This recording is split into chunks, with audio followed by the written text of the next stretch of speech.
संपूर्ण राज्यात सध्या नगरपालिका निवडणुकीचं वारं आहे. पण या निवडणुकीच्या वाऱ्यामध्ये शेतकरी अक्षरशः वाऱ्यावर सोडलेला आहे.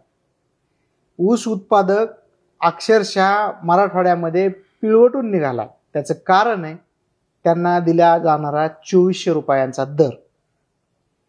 यासाठी वडवणीचे जगदीश फरताडे, अजय सिंह राऊत या दोघांनी माजलगाव तालुक्यामध्ये संपूर्ण बीड जिल्ह्यामध्ये एक आंदोलन उभारलं, एक चळवळ उभी केली की ऊस दराला आपल्या किफायतशीर आणि रास्त भाव मिळाला पाहिजे. त्याच्या या आंदोलनाला न भूतो असा प्रतिसाद मिळत आहे. गेल्या 2 दिवसापासून माजलगावात चक्काजाम सुरू आहे. हजारो वाहनांच्या रांगा लागलेल्या आहेत. शेकडो वाहनं फडात अडकून पडलेली आहेत.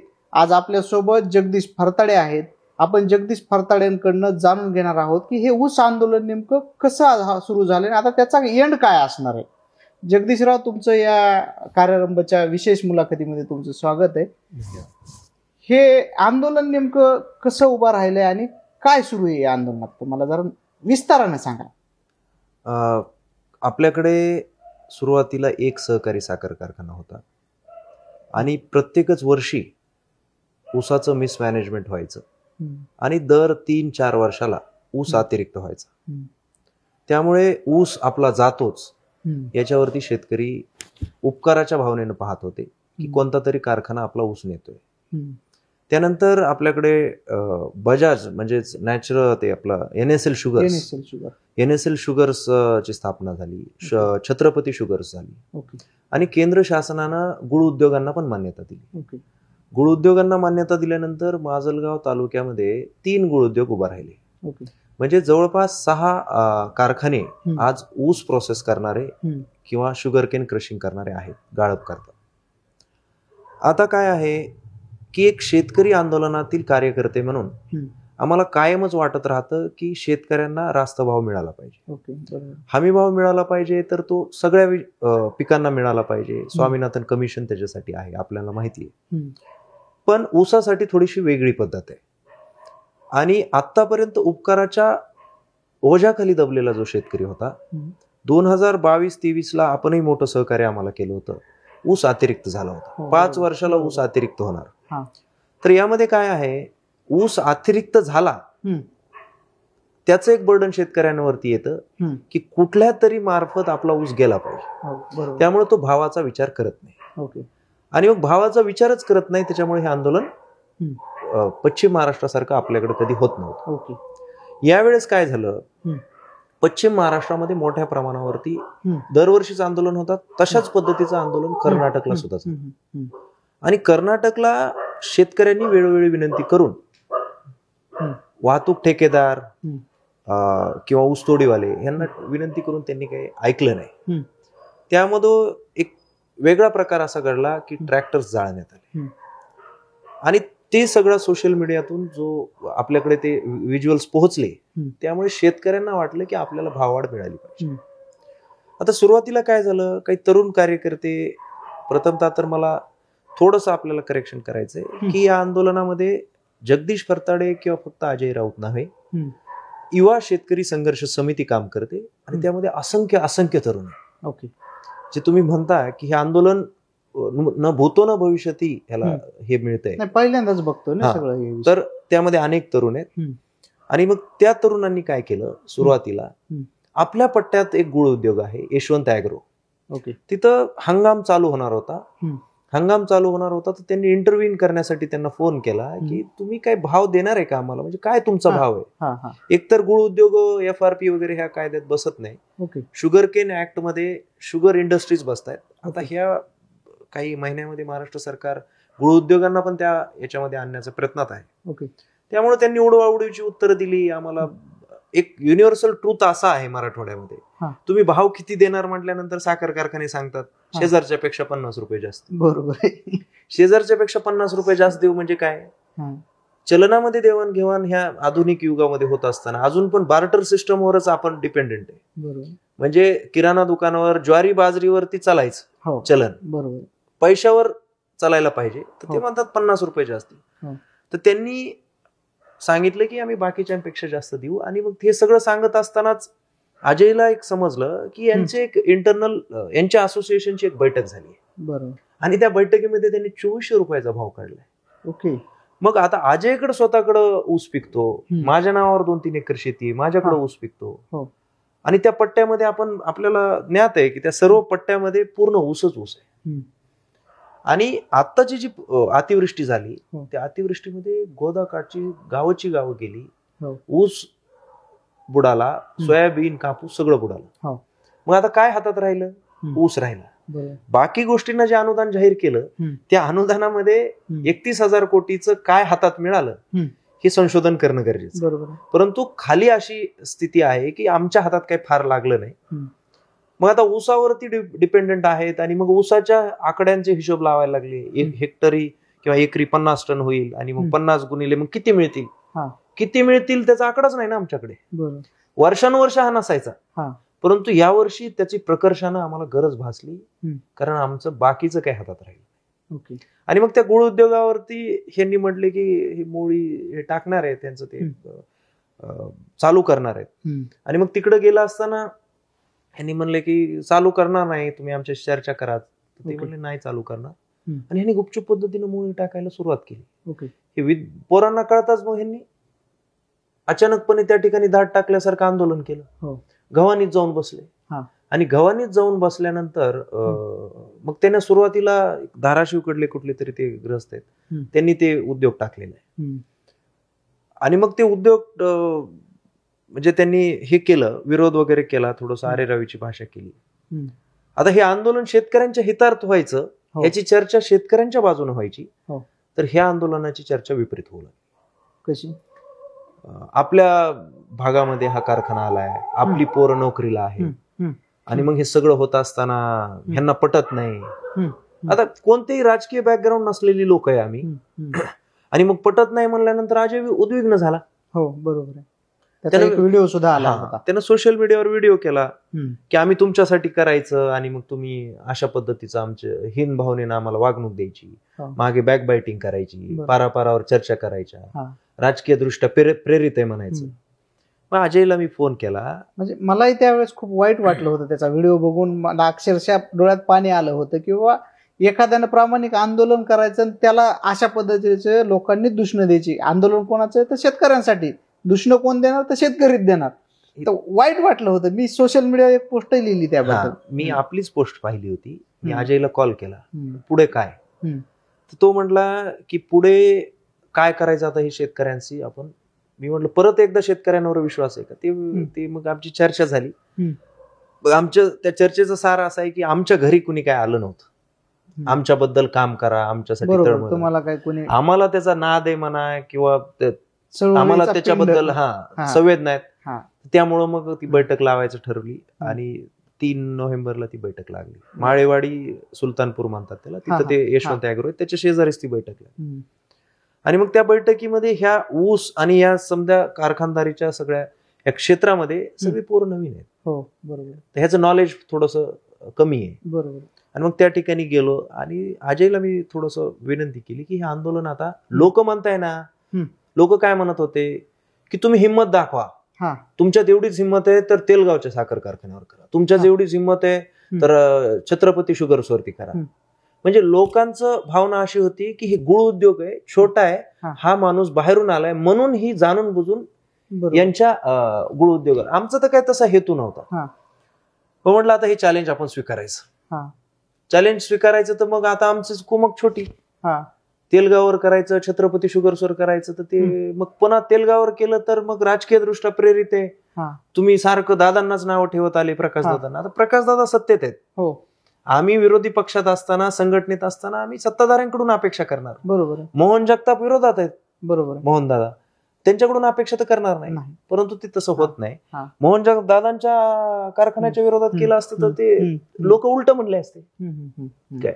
मग त्यामुळं आम्ही ठरवलं की आपण एक याच्यासाठी शेतकऱ्यांच्या चळवळीतलं जे कोणी नेतृत्व आहेत माजलगाव मतदारसंघामध्ये, बीड जिल्ह्यामध्ये, त्यांचं आपण मार्गदर्शन घेतलं. आपण 5-7 वर्ष जे काम केलंय ते आपण तोकडं समजूया आणि आपण त्यांचं मार्गदर्शन घेऊया. मग त्या बैठकीनंतर एक कन्झिक्युटिव्ह बैठक आम्ही रेस्ट हाऊस माजलगावला लावली आणि आम्ही एक प्रॉपर पद्धतीची यादी केली. छोटे मोठे शेतकरी चळवळीतले सगळे नेते आजपर्यंत, डावे उजवे किंवा इंडिपेंडंट शेतकरी चळवळी सगळे बोलवले. आणि मग आम्ही तर कॉम्रेड अजय बुरांडे यांच्यासोबत काम केलेले. मी किसान सभेत होतो, शेतकरी संघटनेचे आपले कालिदास आपेटे, ही सगळी मंडळी त्या ठिकाणी आली आणि त्या ठिकाणी ह्या मंडळींनी आम्हाला समजून सांगितलं की मुलांनो, हे आंदोलन थोडंसं रिस्की आहे. आजपर्यंतचा आमचा अनुभव असं सांगतो की कारखानदारांच्या विरोधात आंदोलन करणे म्हणजे गुंड अंगावर घेणे. बरोबर. शेतकरीच शेतकऱ्यांच्या विरोधात उभे राहतात आणि आंदोलनामध्ये शेतकरी नव्हे तर शेतमजूर येतात. का? त्यांना आपल्याबद्दल काहीतरी वाटतं. हे म्हणजे खूप इंटरेस्टिंग आहे बघा. शेतकऱ्यांच्या आंदोलनामध्ये ऊस उत्पादकाला असं वाटतंय की जर आंदोलनात गेलं तर संबंधित साखर कारखाना आपला ऊस घेऊन जाणार नाही, हा त्याला भीतो. खरंय. म्हणजे जर एका वेळेस जर ऊस नाही नेलं तर 7 ते 8 लाख रुपयाचं शेतकऱ्याचं नुकसान होतं ना. त्यामुळे ऊस उत्पादक आंदोलनात जात नाहीत, असा माझा आजपर्यंत अनुभव. बरोबर आहे. आणि मग ते सगळी परिस्थिती तुम्ही म्हणता तशी त्या ठिकाणी नेत्यांनी मांडली आणि मग एक कलेक्टिव्ह डिसिजन कन्सेन्सस असा बनला की आपण एक जनसमर्थनाची टेस्ट घ्यावी. या विषयावरती किती लोकांमध्ये सजगता आहे आणि किती लोकांना भाव पाहिजे. आणि मग किती लोकांना भाव पाहिजे म्हणल्यानंतर एक रास्ता रोको संभाजी महाराज चौकात करायचं ठरलं. तोपर्यंत निवडणुकांची घोषणा, शहरी निवडणुकांची घोषणा झाली होती. आम्हाला परवानगी तर मिळणारच नव्हती. लोकशाहीमध्ये सामाजिक आंदोलनांमध्ये परवानगी घ्यायची नसते. आम्ही माहितीस्तव कळवलं, एसडीएम साहेबांना पण कळवलं. आमचा आता हा मतदारसंघापुरता विषय झाला, कारण कारखाने मतदारसंघातील कार्यक्षेत्रातला ऊस नेतात माजलगाव मतदारसंघ. आम्ही निवेदन दिलं, निवेदनाला कोणाचंही उत्तर आलं नाही. आमचा रास्ता रोको करायचा ठरला, आम्ही रास्ता रोको केला. रास्ता रोको चालला 3 तास. आणि त्या रास्ता रोकोला आम्हाला अपेक्षित, कुठं केला रास्ता रोको तुम्ही? माजलगावच्या छत्रपती संभाजी महाराज चौकात. म्हणजे महेश कारखान्याच्या तिथं नाही, आपलं शहरातल्या चौकामध्ये.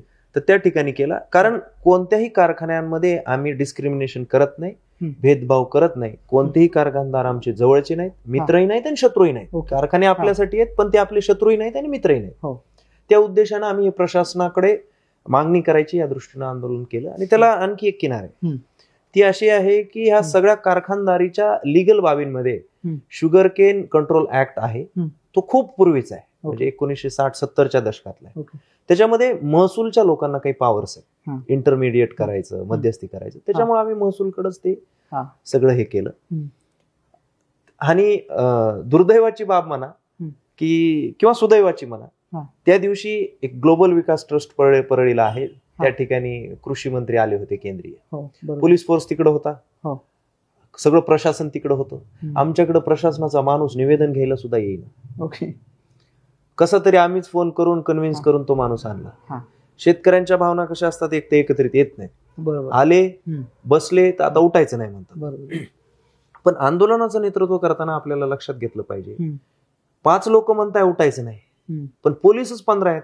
बरोबर, आपल्याला उचलून टाकणार आहेत. बरं, आज दिवसभर बसलो तरी भाव मिळणार आहे का? मतदारसंघामध्ये 1,25,000च्या आसपास लोक ऊसानं प्रभावित आहेत, म्हणजे 25,000 कुटुंब ऊसानं प्रभावित आहेत. तिथं 1200 लोकांचा रास्ता रोको करून भाव मिळणार नाही हे आम्हाला माहिती आहे, पण 1.25 लाख लोकांपर्यंत जाण्याचं माध्यम तर बनावं लागेल. म्हणून तो आम्ही रास्ता रोको केला. महत्प्रयासानं एक नायब तहसीलदार आले, फोनाफोनी एसडीएम सोबत झाली आणि मग त्यांनी सांगितलं की आम्ही 14 तारखेला तुमची कारखानदारांसोबत बैठक लावू. आता हे जे आंदोलन तुम्ही आता उभारले, रास्ता रोको वगैरे केले, माझी आजची माहिती अशी की तुम्ही क्रशिंग बंद पाडले. मराठवाड्यात हे पहिल्यांदा झालंय. पश्चिम महाराष्ट्रात हे होत होतं, राजू शेट्टींचा मोठा प्रभाव होता, तिकडं मोठी आंदोलनं व्हायची. आता कर्नाटकात मध्ये मध्यंतरी बऱ्याच जाळपोळ झाली, ट्रॅक्टर जाळले. पण इथं तुम्ही काहीही न करता क्रशिंग बंद पाडली. हे काय केलंय तुम्ही नेमकं? 14 तारखेला एक बैठक लावली, मी तुम्हाला सांगितलं. त्या बैठकीमध्ये आम्ही भाव माहीत करून घेतला. त्या बैठकीमध्ये कोणीही जबाबदार लोक कारखान्याचे आले नाही. इंटरेस्टिंग की महसूलचं कोणीच आलं नाही. ती बैठक आम्हीच आमची कंडक्ट केली. मध्यस्थी आम्हीच करायचं, सूत्रसंचालन आम्हीच करायचं. आणि ती बैठक विशेष करून शेतकऱ्यांसाठी आम्ही खुली ठेवली. आणि शेतकऱ्यांसाठी खुली ठेवल्यानंतर शासनाच्या बेस रिकव्हरीनुसार भाव आला 2443. शेतकऱ्यांना समोरच कळालं 2443, आणि तोपर्यंत हंगाम चालू झाला होता.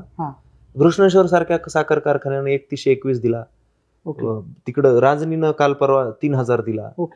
पश्चिम महाराष्ट्रातली तुलना आतापर्यंत शेतकरी करत होते, परंतु आता उषाच्याच आणि पायथ्याच्या किंवा शेजारच्या कारखान्यांमध्ये 3000 3100 मिळतोय आणि आपल्याकडे 2400 मिळतोय. 700-700चा फरक. आणि मग सोशल मीडियाचा आम्ही वापर केला की तुमचा जाणारा ऊस गुणिले 700 रुपये करा, 600 रुपये करा. आणि मग शेतकऱ्यांच्या तरुण पोरांना आकडे दिसायला लागले, फायद्याचे नव्हे तर आपल्या नुकसानीचे आकडे दिसायला लागले. आणि मग त्यानंतर परत आम्ही 19ला एक बैठक बोलवली की काय केलं गेलं पाहिजे. आणि मग नंतर काल जो रास्ता रोको झाला दिवसभर, ज्याला जवळपास 7 ते 8 हजार लोक जमले होते, तर त्या रास्ता रोकोमध्ये आम्हाला असं वाटलं की प्रशासन यामध्ये कारखानदाराचं भावलं झालेलं आहे. प्रशासन आणि कारखानदार मिळून शेतकऱ्यांचं लूट करायचे ठरवतायत. आणि आता आपण जनतेला वेटीस धरण्यात अर्थ नाही. आम्हाला फक्त कारखानदारासोबत एक बैठक पाहिजे होती आणि तिथे जबाबदार लोक आले पाहिजे होते. आम्हाला एक संधी द्यायची होती की हे कितपत शेतकऱ्यांचं अजून एक वेळेस म्हणणं ऐकून घेतात, काही तोडगा काढतात. त्या दृष्टीनं आज बैठक झाली थोड्या वेळापूर्वी. आणि मग कालच्या रास्ता रोकोमध्ये जनता पण वेटीस धरल्यासारखं झालं होतं. 8 तास 7 तास झाले होते. अनेक अँब्युलन्स आम्ही सोडल्या आणि कुठंतरी ज्येष्ठ शेतकऱ्यांना, शेतकरी नेत्यांना हे पटलं नाही. पब्लिकनं पण आम्हाला सांगायला चालू केलं की आता आपण उठलं पाहिजे. आम्ही बेमुदत रास्ता रोकोचा कॉल दिला होता. काही जरी नाही म्हणलं तर 1000 शेतकरी त्या ठिकाणी बसून राहिले असते, पण तो आम्हाला कॉल मागे घ्यावा लागला. आणि तो आमचा डिसिजन खूपच चांगला ठरला. आणि त्या ठिकाणी आम्ही शेतकऱ्यांचं कन्सेंट घेतलं, ठराव पास केला की क्रशिंग बंद करणार का.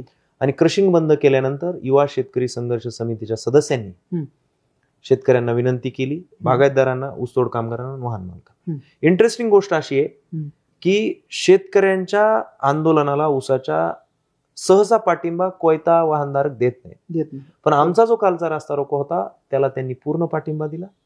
आणि त्यांनी स्वतःहून कोयता बंद केला. कोयता बंद दिवसभर असल्यामुळे रात्री वाहनं कमी होते. वाहनं कमी असल्यामुळं मग आमच्या तरुण शेतकरी मित्रांना ती वाहनं विनंती करून वापस पाठवले. मग जी ऊस तोड झालीये, ज्या फळात ऊस तोडून पडलाय किंवा कारखान्यावर गेलाय, ह्यांचं काय विषय? हे शेतकऱ्याचं नुकसान होणार नाही का ऊस उत्पादकाचं? 100% ऊस उत्पादनाचं नुकसान होणार आहे. मग त्याच्या बाबतीत काय? आता यामध्ये कसं आहे, ज्यावेळेस असं काहीतरी जनतेमधून प्रतिक्रिया येऊन एक संघटन बनतं, त्या केसमध्ये त्याच्यात कोणाचाही कंट्रोल राहत नाही. आपण अनेक आंदोलनं अलीकडे शेतकऱ्यांना अगोदर आवाहन केलं होतं का की तुम्ही ऊसतोडी करू नका, आम्ही वाहन 19 तारखेला संध्याकाळी 6 वाजता तुम्हाला कोयता बंद करायचा आहे आणि तुम्हाला आम्हाला पाठिंबा द्यायचा आहे, अशा प्रकारची आम्ही विनंती करतो. आणि त्यांनी उत्स्फूर्तपणे पाठिंबा दिला. पण त्याही पलीकडे जाऊन काही कारखानदारांच्या हस्तकांनी म्हणा किंवा नजर चुकीनं काय होतंय, किती शेतकऱ्यांना पण विश्वास नाही बऱ्याचांना किंवा असे आंदोलन होतात, त्यांनी तो तोडला. तोडल्यानंतर काय, आता काल रास्ता रोको झाला, नवीन आम्ही कुणीतरी आंदोलन करतोय 4, 5, 7 वर्षात आणि 10-5 हजार शेतकऱ्यांना आम्ही ऍड्रेस करतोय भाषणांमधून. आणि अचानकच आजच्या बैठकीत काय होणार आहे आम्हाला माहिती आहे. काल रास्ता रोको 8-10 हजारांचा झाला, आजच्या बैठकीत निष्फळ ठरणार आहे. आणि मीन वाईल जर आम्ही कारखान्यांना वाहनं पोहोचू दिले असते आणि मग वाहतूक सुरळीत झाली असती, आम्ही काय करायचं होतं. आणि मग त्यामुळं आमच्या युवा मित्रांनी काल विनंती केली आणि काही ट्रॅक्टर्स वापरतात. आज तुमच्या जिल्हाधिकाऱ्यांसोबत बैठक होती, साखर कारखानदारांचे प्रतिनिधी होते, काही कारखानदारही तिथं होते. तिथं काय चर्चा झाली, काय तोडगा निघाला तुमच्या आंदोलनावर? आजच्या बैठकीचं यश हेच म्हणावं लागेल की या कारखानदारांना असं वाटत होतं ही आमची प्रायव्हेट प्रॉपर्टी आहे. कारखाना म्हणजे मागचे 2 मीटिंग झाल्या, त्याला कोणीही कारखानदार आले नाही. आजच्या ह्याला 2 सहकारी साखर कारखान्याचे, एकाचे चेअरमन आले, लोकनेते सुंदरराव सहकारी साखर कारखान्याचे, आणि दुसऱ्याचे व्हाईस चेअरमन आले. दुसऱ्या कोणा कारखान्याचे? अनेक कारखान्यांचे काही कर्मचारी आले ते, पण एमडी काय आले नाही. थोडस त्या ठिकाणी इंट्रोडक्शन तेवढं फार झालं नाही, जिल्ह्याभरातले लोक होते. आज प्रामुख्यानं चर्चा अनेक मुद्द्यावर झाली, पण आमचा प्रमुख मुद्दा होता भाववाढ. त्याच्यावरती जिल्हाधिकाऱ्यांनी स्वतःचं लिमिटेशन स्पष्ट केलं की मी FRP ह्या विषयाच्या पुढे जाऊ शकत नाही आणि त्या दृष्टीनं तुम्हाला जर माझी काही मदत पाहिजे असेल तर मी करायला तयार आहे. आणि प्रामुख्यानं आमची मागणी काय आहे, 3000 रुपये भाव मिळाला पाहिजे पहिली उचल आणि 4000 रुपये अंतिम दर. ओके. जर आपण ह्या भावावरती चर्चा करायला बसलो, तयारी जर असेल त्यांची, तर काहीतरी तोडगा निघेल. परंतु त्यांची तयारी बिलकुल नाहीये चर्चेची. ते फक्त जिल्हाधिकाऱ्यांनी आदेशित केलंय आणि मीडियामध्ये तिसऱ्या वेळेस जाऊ नये की तिसऱ्या वेळेस कारखानदार गैरहजर राहिले, फक्त एवढ्या कारणासाठी ते आज हजर होते. ओके. त्यांनी कोणत्याही प्रकारे या भाववाढीवर चर्चा केली नाही. फक्त त्यांनी एकच सांगितलं की केंद्र शासनानं जी काही FRP आम्हाला 3550 दिली आहे, त्या 3550च्या FRP ला 9.5 जर गुणलं, म्हणजे 9.5च्या नुसार जर ती FRP ठरवली तर ती 3290 येते. 9.5 रिकव्हरीचा आकडा आहे, 10.15 हा रिकव्हरीचा आकडा आहे. प्रेक्षकांसाठी मी सांगतो की 1 टन ऊस गाळप केला आणि त्यामधून जर 102.5 जर साखर मिळत असेल तर त्याला म्हणायचं 10.15चा उतारा. जर त्याच्यामधून 95 किलो साखर मिळत असेल तर त्याला म्हणायचं 9.5चा उतारा. FRPचा कायदा काय सांगतो की 9.5च्या उतार्याला 3550 रुपये शेतकऱ्यांना अदा करावे लागतील, ऊस, वाहतूक, तोडणी वगैरे सगळं कट करून. आणि जर त्याच्या पुढे 1 पॉइंट वाढला तर 345 रुपये त्या 3550 मध्ये वाढवावे लागतील.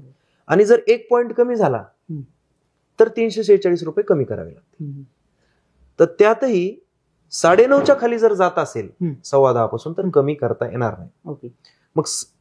मग मागच्या वर्षीचा एक GR आहे, या वर्षीचा, त्याच्याप्रमाणे 9.5च्या खाली जाता येणार नाही. तुम्हाला सुरुवातीला काहीतरी शेतकऱ्यांना सांगण्यासाठी 9.5 प्रमाणे. असा बी आरोप करते शेतकरी बऱ्याच दिवसापासून, हे मी पण ऐकतोय. खरं काय खोटं काय आज तुमच्याकडनं जाणून घ्यायचं मला, की हे कारखानदार जे आहेत ते ऊसातही काटा मारतात आणि रिकव्हरी चोरतात. ह्याच्याबद्दल तुम्ही काय? खूप महत्वाचा मुद्दा आपण उपस्थित केला. यामध्ये खरं पाहिलं तर बिझनेस म्हणल्यानंतर कोणीही हे करणार, पण किती करणार याला काही लिमिटेशन. बिझनेस मध्ये चोरी कशी अलाउड आहे? नाही, चोरी नाही. तुम्ही नफा, एखादं प्रॉडक्ट विक्री करतोय आपण, त्याच्यावर 2 रुपये जास्ती गिरायकाकडनं मागून घ्या, 100%. चोरी नाही करू शकत. त्यामधून चोरी नाही करू शकत, नाही मारलं पाहिजे. मॅनिप्युलेशन करतात ते काय करतात? 1 टन ऊसाचं गाळप झालं, 1 टन ऊसाचं गाळप झाल्यानंतर जर साखर 102.5 निघत असेल तर त्याला 102.5 दाखवली पाहिजे, म्हणजे 10.5चा रिकव्हरी दाखवली पाहिजे. याच्यावरती कोणाचंही लक्ष नाही. हे काय सांगतात, हे ऑनलाईनला आम्हाला प्रसिद्ध करायचं. ऑनलाईन कोण प्रसिद्ध करतं? हेच कम्प्युटरला एंट्री करतात, ते प्रसिद्ध होतं. बरोबर. उतारा तयार होतो, साखर तयार होती शेतामध्ये. कारखानदारांचा युक्तिवाद आम्हाला पटतो, नाही पटत असं नाही, की साखर ऊसात म्हणजे शेतात तयार झाल्यानंतर कारखान्याला जाईपर्यंत ती काय होते, त्याच्यामध्ये थोडासा फरक येऊ शकतो. बरोबर. परंतु किती फरक येऊ शकतो? आपण आम्हाला मदत केली अतिरिक्त ऊसामध्ये. आपण मदत केल्यानंतर बीड जिल्ह्यातला बहुतांश ऊस गाळप होण्याला मदत झाली. भाव किती मिळाला हा वेगळा विषय. त्या वर्षी ऊस 14 महिन्याला गेला, 16 महिन्याला गेला. कार्यक्रमच्याच क्लिपिंग्स आहेत, बरोबर. मग यांचं म्हणणं आहे की ऊस कधी लवकर जातो, कधी उशिरा जातो. पश्चिम महाराष्ट्राचा युक्तिवाद केला तर ते म्हणतात तिकडे 8 साली ऊस असतो. मग ज्यावेळेस ऊस अतिरिक्त गेला त्यावेळेस तर रिकव्हरी वाढायला पाहिजे होती की नाही? बरोबर. ठीक आहे, 13 नसेल होणार, पश्चिम महाराष्ट्र एवढी होणार असेल, तरी 9.5 कशी? त्यावेळेस तर साखर जास्त निघायला पाहिजे होते. 130 किलो नसेल निघत, 110 किलो, 111 किलो. परंतु साखरचा उतारा त्या वर्षी 9.5च्या आसपासच. मागच्या वर्षी एका कारखान्याचा 10.07 आहे, त्याच्याच लगतच्या कारखान्याचा 10.21 आहे. एकाच ठिकाणची ऊस दोन्ही कारखान्याला जातो, 20 पॉईंट कसा फरक आहे? म्हणजे हे साखर उतारा चोरतात आणि ते चोरण्याचे अनेक फायदे आहेत कारखानदार. हे प्रकार जास्त बीडमध्ये होतात का पूर्ण मराठवाड्यात होतात? कारण जर बघितलं तर तिकडे लातूर साईडला ऊसाचे दर खूप चांगले आहेत. त्याला अजून एक युक्तिवाद आहे. ते काय सांगतात कारखानदार, की याला लो रिकव्हरी झोन मध्ये आपला हे येतो, भाग येतो, आणि आपल्याकडे रिकव्हरीच कमी येते, असं त्यांचं म्हणणं आहे. आता तुमच्यामधून हा काय मातीतला फरक आहे, पाण्यातला फरक आहे? कारण आपल्याकडे जो ऊस पिकतो तो जायकवाडीच्या पाण्यावरच पिकतो. इथली काळीची सुपीक माती आहे, ह्याच्या सारखी सुपीक माती नाही असं म्हटलं जातं. अगदी बरोबर बोललात तुम्ही. परंतु त्यांचा युक्तिवाद खराही धरू. तुम्ही आणखी एक पॉइंट खूप चांगला उपस्थित केला मुद्दा. तिकडं जर हाय रिकव्हरी झोन असेल कुठे, पश्चिम महाराष्ट्र, पण लातूरला तेच सांगतो ना मी, इकडे बळीराजा ॲग्रोला, समृद्धी साखर कारखान्याला, तिकडे टोपे साहेबाचा कारखाना बाजूला, त्यांचा 11.89 पर्यंत रिकव्हरी आहेत ह्या लोकांच्या. म्हणजे त्याच्यामध्ये 11.89चं रिकव्हरी. आपण खेळतोय कुठे? 10.07, 10.21, 9.5, 9.17. म्हणजे ह्याच्यामध्ये सरळ सरळ कोणत्याही शास्त्रज्ञाची गरज नाही. एक तर रिकव्हरी मध्ये चोरी होतीये किंवा तुमचं खूप मोठं मिसमॅनेजमेंट ऊस नेण्यामध्ये आहे. एक तर तुम्ही खूप लवकरचा 4-5 महिन्याचा ऊस नेताय, असंच असेल ना? तसंच सर. किंवा मग तुम्ही 20 महिन्याचा ऊस नेताय, 18 महिन्याचा ऊस नेताय. 4-5 महिन्याचा ऊस तर नेला संचालकाशिवाय कुणाचा नेला नसेल कारखानदार. तेच म्हणणं आहे की हे असं नाहीये, हे युनिव्हर्सल ट्रूथ आहे की रिकव्हरी मध्ये हे असलं पाहिजे. आजच्या बैठकीमध्ये तो मुद्दा चर्चेला आला होता. जिल्हाधिकारी म्हणले की त्याच्यावरती एक कमिटी बसून त्याची आपण इन्क्वायरी करू, SOP तयार करू. त्याच्यात आम्हाला फार इंटरेस्ट नाहीये. आम्ही आमच्या शेतामध्ये रिकव्हरीचं चेक करतो. 13 भरते ब्रिक्स मीटरवरती, 12 भरते, 14 भरते, आणि कारखान्यात गेली की ती 9.5 होते. म्हणजे रिकव्हरीचा प्रवास 13 पासून 9.5 पर्यंत हा इतका फास्ट आहे की हा तास, 2 तास, 4 तासातच आहे, कधी कधी 6 तासात आहे. तर हे प्रेक्षकांनी पण समजून घेणं गरजेचं आहे. आणि ह्याच्यामध्ये इंटरेस्टिंग गोष्ट हे का करायचंय? तुम्हाला रेकॉर्डवर असलेल्या प्रत्येक गोष्टीला किती टक्के GST आहे? 5% पासून 18%. तुमची जी आज बैठक झाली जिल्हाधिकाऱ्यांसोबत, या बैठकीमध्ये काय निर्णय काय झाला शेवटी? परत काय आहे, ऊसाच्या भावाच्या इतर सुद्धा काही कळीचे मुद्दे होते. काय? 265 10,001 ची नोंद कारखाने घेतल्यासारखी दाखवतात, घेत नाही. तर त्यावरती निर्णय झाला की कारखाने स्वतः लेटर देतील शेतकऱ्यांना की आम्ही 265 ची नोंद घेतोय. त्यानंतर रिकव्हरी, चोरी आणि काटामारीचं जे कॅलिब्रेशन आहे त्याच्या बाबतीत एक संहिता जिल्हाधिकाऱ्यांनी बनवायचं ठरवलेलं आहे. आणि त्याच्यासाठी ते पथक नेमून रेड मारण्याचं प्रायोजन करणार आहे. कलेक्टर स्वतः करणार आहेत किंवा कोणी तत्सम अधिकारी नेमतील. त्यानंतर 2022-23 ला आपल्याला माहित असेल की लोकनेते सुंदरराव सहकारी साखर कारखान्यानं 2700 रुपये भाव देऊ असं आमदार साहेबांनी घोषित केलं होतं. दिला का? नाही. 2651 दिला. त्यातही 100 रुपये आपण आपल्या प्रयत्नानं, आंदोलकांच्या प्रयत्नानं मिळाले. 49 बाकी होते. आज त्यांनी ते मान्य केलं की आमच्याकडे बाकी आहेत. आतापर्यंत ते उत्तर द्यायला तयार नव्हते आणि ते आम्ही ह्या हंगामामध्ये अदा करू. आता तो परत आणखी एक लढाईचा मुद्दा आहे की हे 49चं व्याज घ्यायचं का? आणि यामध्ये एक चर्चा मुद्द्याला म्हणजे मीच तो मांडला होता जिल्हाधिकारी साहेबांसोबत की आम्ही आंदोलन केले, आमच्यावर गुन्हे नोंद झाले, यांनी FRP अदा केली नाही किंवा ह्यांनी म्हणलेले 49 रुपये अदा केले नाही, तुम्ही ह्यांच्यावरती गुन्हे नोंद करणार का? त्याच्यावरती जिल्हाधिकाऱ्यांनी उडवाउडीची उत्तरं दिली. त्यांच्याकडे त्याच्यासाठी काही उत्तर काय म्हणले, काय पण उडवाउडीची झालं ते झालं. आता इथून पुढे आपण करू ते द्यायला तयार आहेत. आणि दुसरा एक मुद्दा उपस्थित केला की ह्यांनी भाव जाहीर नाही केला, ह्यांनी बैठकीला दांडी मारली. तर त्या पण म्हणत होते मग हे जर विषय काढत राहिलो आपण तर मग कसं होणार वगैरे. आणि त्यांनी वेळ मारून नेण्याचा प्रयत्न केला. जिल्हाधिकारी चिडले.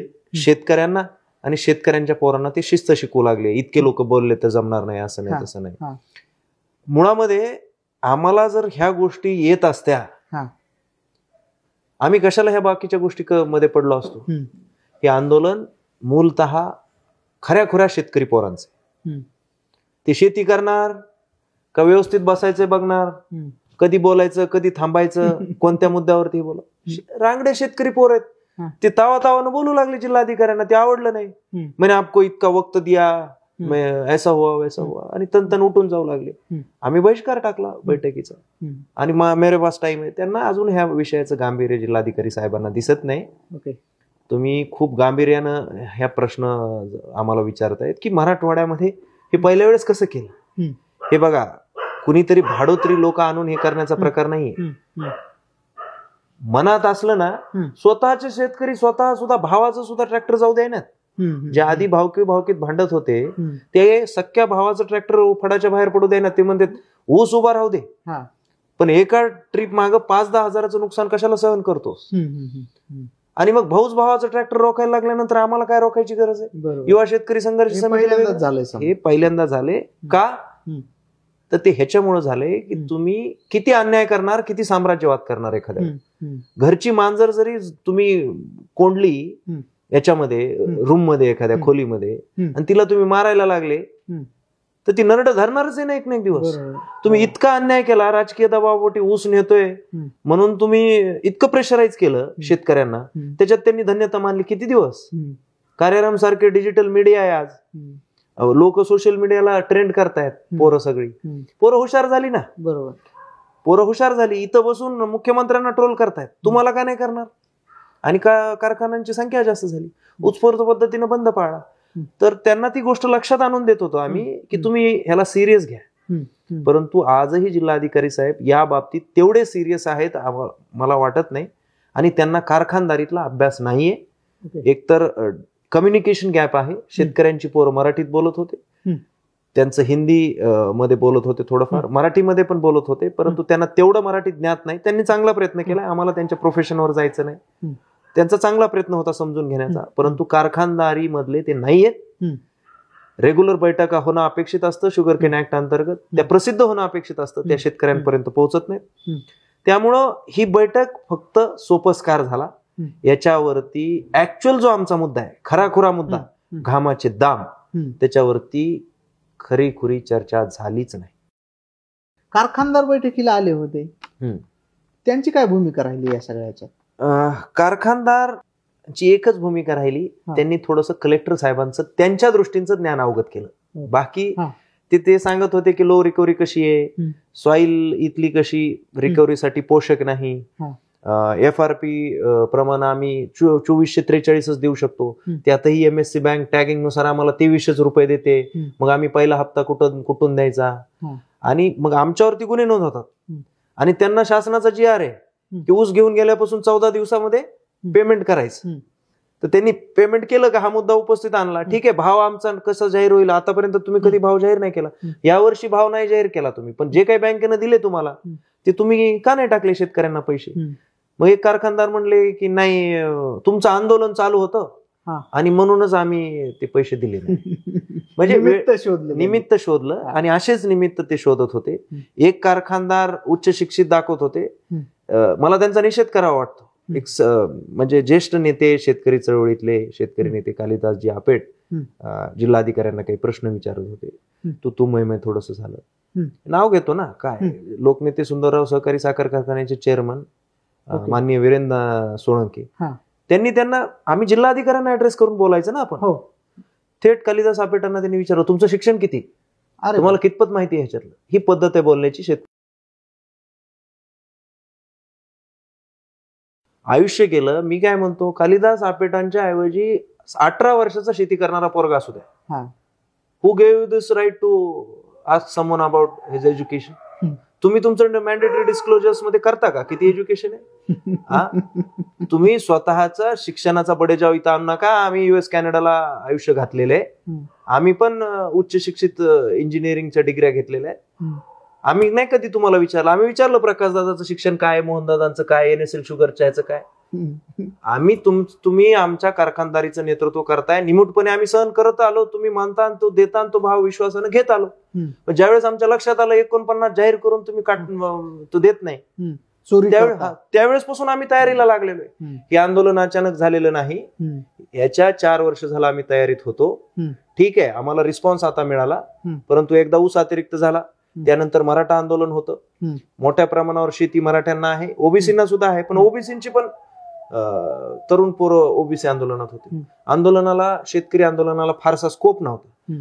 आता यावर्षी भावाची तफावत झाली.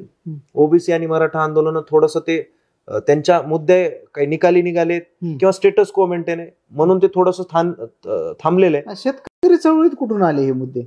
कोणते? ओबीसी मराठा याचं काय? हे तसं नाही. हे बघा, आपल्याला हे मान्यच करावं लागेल. मनोज दादा जरांगे पाटलाच्या आंदोलनामध्ये कुणीतरी होतं ना, मग त्यांचा दिवस तिकडे जातोय म्हणल्यानंतर शेतकरी आंदोलनात कसे येणार? ओबीसी समाजातली पोरं तिथं जातात म्हणल्यानंतर शेतकरी आंदोलन. जेव्हा शेतकऱ्यांचा प्रश्न असतो त्यावेळेस असंच ग्राह्य धरण्यात येते किंवा सगळ्या समाजाच्या सगळ्या जातीच्या लोकांना नाही. आम्हाला त्यावेळेस हे मुद्दा घ्यायचा होता. आम्ही बऱ्याच वेळेस विम्याचं अनुदानाचं आंदोलन करतो, अनेक सोयाबीन कापसाच्या खरेदीचं आंदोलन करतो. आम्हाला 2 वर्ष रिस्पॉन्स नाही मिळाला ना. अजून बोलता बोलता एक विषय आला की तिथे कारखानदार प्रतिनिधींनी सांगितलं की इथल्या माती खराब आहे किंवा काय जे असेल ते, त्यामुळे रिकव्हरी येत नाही म्हणले. पण मला असं अनेकदा जाणवलं की आपल्याकडे जेव्हा जेव्हा अतिरिक्त ऊस होतो त्यावेळेस आपल्या ऊसावर आजूबाजूचे 30 ते 40 कारखाने चालतात. त्यांना त्यावेळेस आपल्याकडचा ऊस जातो आणि त्यावेळेस तिथे रिकव्हरी निघते, मात्र इथं निघत नाही. हे गणित तुम्ही सांगितलं नाही का जिल्हाधिकाऱ्यांना? सांगितलं. अजयनं महत्वाचा मुद्दा मांडला, बुरांडे साहेबांनी सुद्धा मांडला. आत्ताच एक आंबालिका कारखाना आलाय, गेवराई मधून ऊस नेतोय, 270 किलोमीटरला ऊस नेतोय, एक रकमी 3,000 रुपये भाव देतोय. मग त्या पद्धतीने जर बघितलं 270 ची HNT कॉस्ट बघितली तर 1100, 1500, 1400 जाईल. म्हणजे 3,000 रुपये तो देतोय आणि हे 1400 रुपये खर्च. तुम्ही हे आंदोलन करण्यापूर्वी कारखानदारांना कधी फोन केलाय? प्रकाशदादा असतील, अमरसिंह पंडित असतील, किंवा जे जे कारखानदार असतील, इकडे संदीप क्षीरसागर आहेत, तिकडे पंकजा मुंडेंचा आता तो नवीन बोत्रे पाटील आले, तर रमेश आडसकर आहेत, सगळ्या कारखानदारांना कधी एखादा कॉल करून तुम्ही किंवा आमचं असं असं म्हणणं, तुम्ही एकदा एकत्रित या आणि आम्हाला काय ते तुमचं सांगा, असं काही कॉल केला? आम्ही निवेदन दिलं होतं. आम्ही निवेदन दिलं होतं. आम्ही प्रत्येक टप्प्याचे निवेदन SDM ला दिलेले आणि CC त्यांनाही केलेले. फक्त एकदा सुंदरराव सहकारी साखर कारखान्याचं आम्हाला निवेदनाला उत्तर प्राप्त झालं, परंतु ते भावावर काहीच बोलले नाही या वर्षीच्या. ते मागच्या वर्षीचा आम्ही FRP 100% कसा अदा केला एवढंच त्यांनी सांगितलं, आणि आता त्याच्यातला 49 निघाला. म्हणजे आम्ही कोणाला हे केलं नाही असं नाही, पण आपण अधिकारिकरित्या बोलणार कोणाला? आपण मॅनेजिंग डायरेक्टरलाच आधी हे करू शकतो ना, पत्र देऊ शकतो. आम्ही त्या पद्धतीने पत्र दिलेले आहे आणि त्याचे इनवर्ड्स आहेत आमच्याकडे सगळ्यांचे, परंतु त्यांनी काही रिस्पॉन्सच दिला नाही 2-3 ह्याला.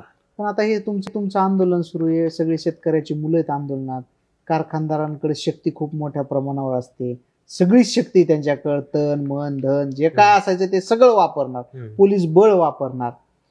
अशा वेळेस मला वाटतं की हे आंदोलन चिरून टाकण्याचा पुरेपूर प्रयत्न करतील.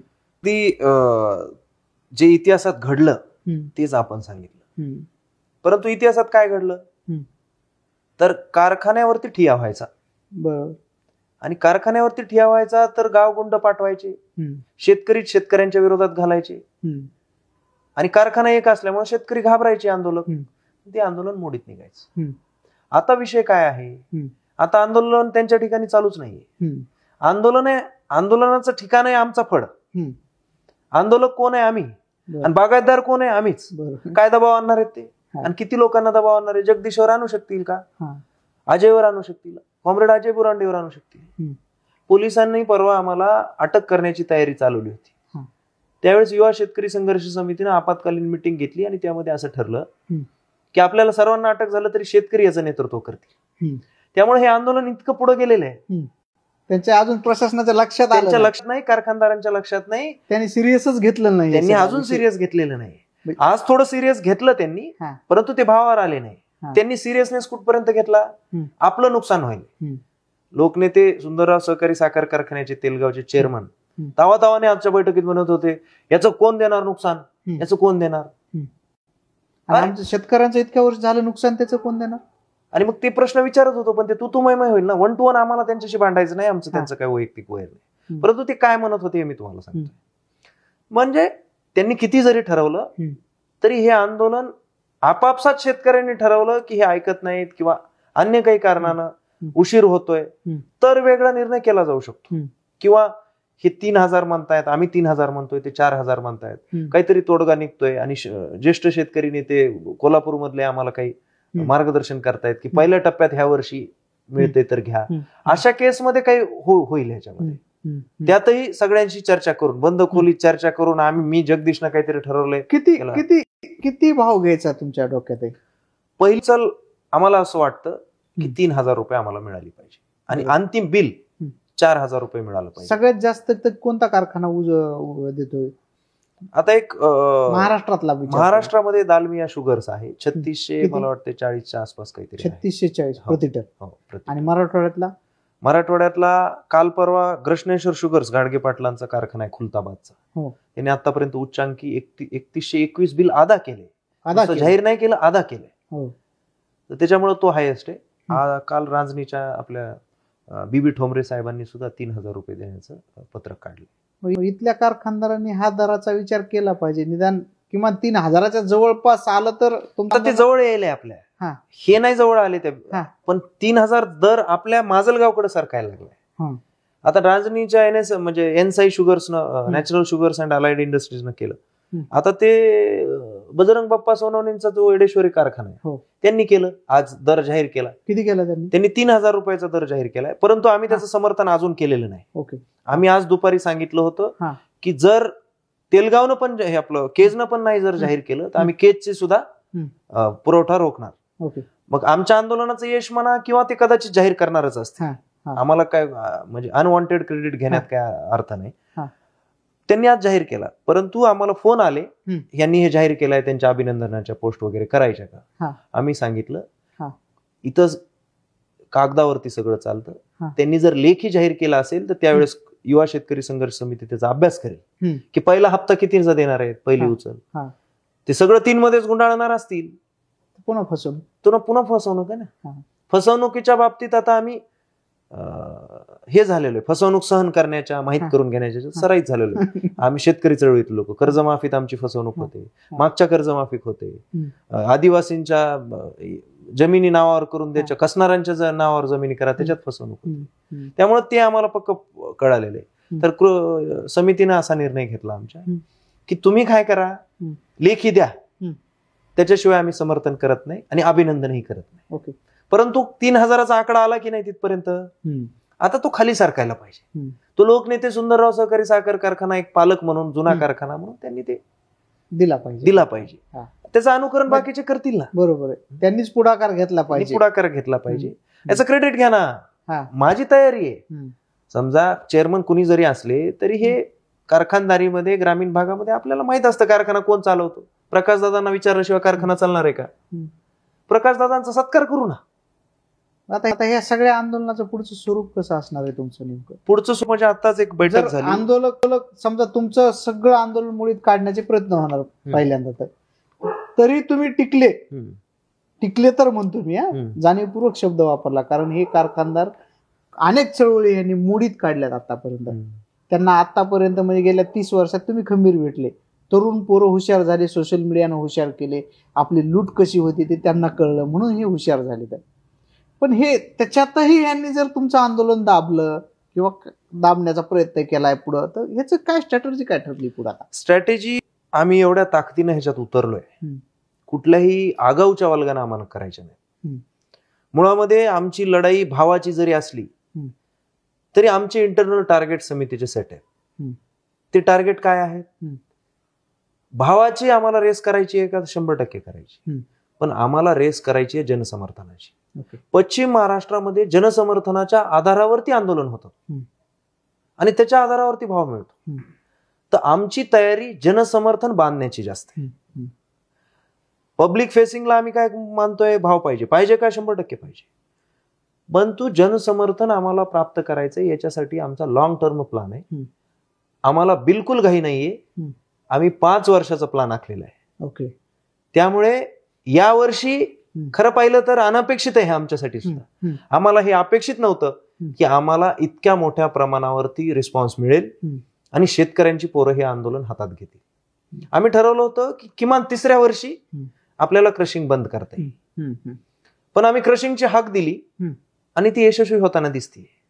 आता तुम्ही विचारलेला प्रश्न खूप इम्पॉर्टंट आहे. अनपेक्षित ते घडलेलं आहे आणि मग अपेक्षित ते का घडू नये? अनपेक्षित काय घडलंय? क्रशिंग बंद आहे. आणि अपेक्षित काय? कारखानदार आमचं आंदोलन मोडीत काढणार. तर आमच्या काही ठरलेल्या स्ट्रॅटेजीज आहेत. माफ करा पण ते आम्हाला उघड करता येणार नाही. नाही पण आता एक सगळं तुम्ही आंदोलन खूप चांगल्या पद्धतीने उभं केलं मी पाहतोय खूप. पण असेही काही लोक आहेत, मी पाहतो तुमच्याही आंदोलनाखाली त्यांनी तुम्हाला ट्रोल करण्यास सुरुवात केली होती की नाही यांना निवडणूक आल्यात कीच हे आंदोलन सुचतं किंवा काय. बरंच आहे काही तितकं, म्हणजे मी फेसबुकवर सध्या इतका ऍक्टिव्ह नाही, पण मला दिसलं ते. म्हणून आता एक शेवटचा प्रश्न मी तुम्हाला विचारतो की काय तुमचं असं काही राजकीय हेतून प्रेरित आहे का हे आंदोलन? त्या लोकांना सांगा, जे तुम्हाला ट्रोल करतात त्यांना सांगा. राजकीय मला तुमचा हेतू प्रामाणिक आहे याच्यात नो डाऊट, 100% मला माहिती तुम्ही शेतकरी हिताची चळवळ आखली. आता बघा, प्रबळ पक्ष जिल्हा परिषद स्थानिक स्वराज्य संस्थेच्या निवडणुका आलेल्या आहेत. प्रबळ पक्ष कोणते आहेत? घड्याळ आमच्याकडे, अजित दादांचा राष्ट्रवादी, शरद पवार साहेबांची राष्ट्रवादी आणि भारतीय जनता पार्टी. मुळामध्ये माझी विचारधारा भारतीय जनता पार्टीच्या बाजूची नाहीये, मी डाव्या पक्षातून आलो. तुलनेनं मी पक्षाच्या जरी बाहेर असलो तर मला जवळचे कोण आहेत? अजितदादा पवारांची राष्ट्रवादी आणि शरद पवारांची राष्ट्रवादी. तो महामूर्खच असेल की जे तिकीट वाटणार आहेत त्यांच्या विरोधात आंदोलन करेल. राजकीय दृष्ट्या जर प्रेरित असतं तर मला कोण उमेदवारी देणार जरी असले तरी दिली तर आभारच आहे पक्षानं. किंवा जायचं का नाही आम्ही आमच्या समर्थकांशी, आमच्या मित्र सहकाऱ्यांशी चर्चा करून ठरवू, पण तो आंदोलनाचा भाग नाही, आंदोलनाच्या नंतरचा विषय. आंदोलन निवडणुकांच्या मध्ये चाललं तर आमचं आंदोलनच प्राथमिकता असेल. कारण आम्हाला आनंद होतोय की पहिल्या वेळेस शेतकरी एक आलाय, ऊसाचा शेतकरी एक आलाय, अनुदानाचा विम्याचा शेतकरी एक येतो, कारण स्थानिकला कोणाला विरोध करायचा नसतो. ऊसाच्या शेतकऱ्याला स्थानिकला विरोध करायचा असतो, भावकीला विरोध करायचा असतो. त्यामुळे यामध्ये तिकीट जे आहे ते प्रबळ पक्षाचं मिळणार आहे, त्यांचीच कारखाने आहेत आणि त्यांच्याच विरोधात भाव मागून तिकीट मिळत असतं का? तर ते बिलकुल मिळणार नाही. वेळ प्रसंगी आहे, आम्ही अपक्ष लढू, आम्ही हे लपवून ठेवणार नाही की आम्हाला राजकारण करायचं नाही. एक खूपच महत्वाचा मुद्दा तुम्ही आता काढलाय म्हणून सांगतो. शेतकरी चळवळीतल्या लोकांनी आयुष्यभर शेतकरी चळवळीच करायच्या का? ही लोकांची अपेक्षा असते. मग ती अपेक्षा आम्हाला मोडीत काढावी लागेल. शेतकरी चळवळीच्या नेत्यांनी चटणी भाकरच खाल्ली पाहिजे, त्यानं 4 व्हीलर गाडीत गेलंच नाही पाहिजे, ह्या लोकांच्याच अपेक्षा आहेत. पण जो माणूस भ्रष्टाचार करतो त्याला लोकांच्या दृष्टीने खूप महत्व आहे. तो फॉर्च्युनर मधून उतरला पाहिजे, तो हेलिकॉप्टर मधून उतरला तरी कौतुक, जरी ह्याच्या मुंड्या मोडलेल्या असतील तरी. ही लोकांची मेंटॅलिटी झाली आहे. बरोबर, आपलं आकलन, लोकांची मेंटॅलिटी आहे, परंतु लोकांची मेंटॅलिटी हे आंदोलन होणार नाही आणि होत नाही अशीही होतीच ना आपल्याकडे. तुम्ही मोडीत काढली, आम्ही मोडीत काढली, हेही आम्ही मोडीत काढू. दुसऱ्यांच्या दारात भीक मागायची काय गरज आहे? सारखं जाऊन कोणत्या तरी नेत्यांकडे जाऊन. ठीक आहे, जिल्हा परिषदा निवडणुका लढून शेतीचे प्रश्न सुटणार आहेत का त्याच्यातून? नाही. आम्ही कोणाला बोलवणार नाही की ह्याच्यातून आम्ही शेतीचे प्रश्न सोडू, हा विषय वेगळा आहे स्थानिक स्वराज्य. पण किमान शेतकरी चळवळीमध्ये काम करत असताना जी काही लोकप्रियता मिळते त्याला बघून, आशाजाई चित्र बघून माणूस काहीतरी काम करेल म्हणून हॉस्पिटलचे कुठले तरी इतर प्रश्न घेऊन लोक येतात, ते तर सुटतील ना. त्याच्यासाठी आम्हाला लोकांकडे भीक मागावी लागते. चला, तुमच्या सगळ्या आंदोलनाला आमच्या कार्यक्रमच्या खूप खूप शुभेच्छा आहेत.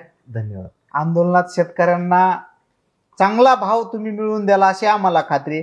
तर हे होते जगदीश फरताडे, ज्यांनी यापूर्वी विम्याचं खूप मोठं आंदोलन उभं केलं होतं. शेतकऱ्यांना, लाखो शेतकऱ्यांना विमा मिळवून दिलेला होता. आता त्यांनी ऊसाच्या दरावर आंदोलन सुरू केलंय, त्यांना मोठ्या प्रमाणात प्रतिसाद मिळतोय. त्यांचा या क्षेत्रात दांडगा अभ्यास आहे. तरुण पोरं त्यांच्या पाठीमागं आहेत. कारखानदारांना ते आता कशा प्रकारे वठणीवर आणतात हे येणाऱ्या काळात आपल्याला दिसून येईल.